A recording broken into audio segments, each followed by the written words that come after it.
Γεια σας φίλοι μου. Στη ζωή όλοι μας λίγο πολύ έχουμε νιώσει πως είμαστε θύματα των καταστάσεων που έχουμε βιώσει. Το λοιπόν σήμερα ήθελα λιγάκι να σας ταρακουνήσω και να σας πω πως εμείς είμαστε υπεύθυνοι για τις επιλογές μας. Εμείς είμαστε υπεύθυνοι για το που βρισκόμαστε στη ζωή αυτή τη φάση και εμείς είμαστε υπεύθυνοι και για τα συναισθήματα που κουβαλούμε μαζί μας.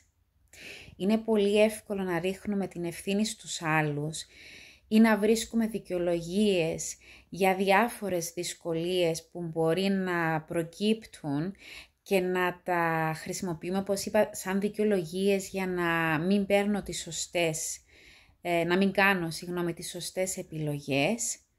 Όμως στο τέλος της ημέρας δεν πάβει να είμαστε υπεύθυνοι για αυτές τις επιλογές. Εάν επιλέγουμε να ζούμε με το φόβο, αν επιλέγουμε να ζούμε στην ασφάλειά μας, δεν μπορούμε να ρίξουμε το φταίξιμο στους άλλους ανθρώπους για το που βρισκόμαστε σήμερα.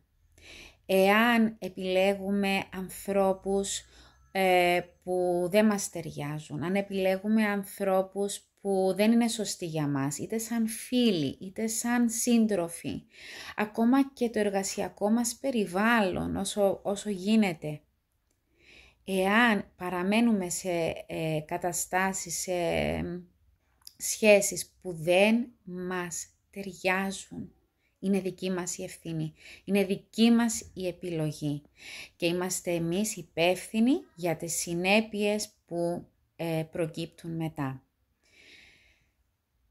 Πρέπει να αναλάβουμε την ευθύνη των επιλογών μας. Πρέπει να καταλάβουμε ότι εμείς κρατούμε στα χέρια μας τα ενία της ζωής μας. Εμείς είμαστε υπεύθυνοι για την ποιότητα της ζωής μας και πρέπει να μάθουμε να κάνουμε μια ενδοσκόπηση, να κοιτάξουμε βαθιά μέσα μας και να καταλάβουμε από πού προέρχονται οι επιλογές που παίρνουμε. Ειδικά οι λανθασμένες επιλογές που έχουμε πάρει. Γιατί έκανα αυτές τις επιλογές.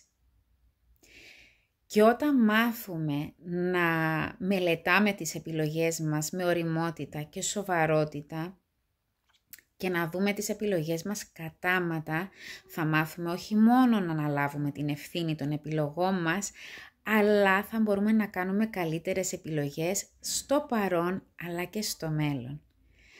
Όλοι είμαστε υπεύθυνοι των επιλογών μας. Μην το ξεχνάτε και μην δίνετε ποτέ την δύναμη να επιλέγει άλλος για εσάς.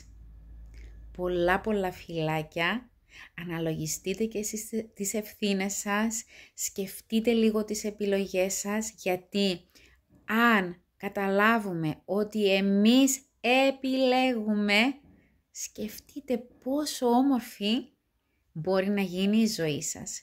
Όταν μάθουμε να επιλέγουμε τους σωστούς ανθρώπους, όταν μάθουμε να επιλέγουμε τις σωστές καταστάσεις για εμάς, που αφήνουμε τον εαυτό μας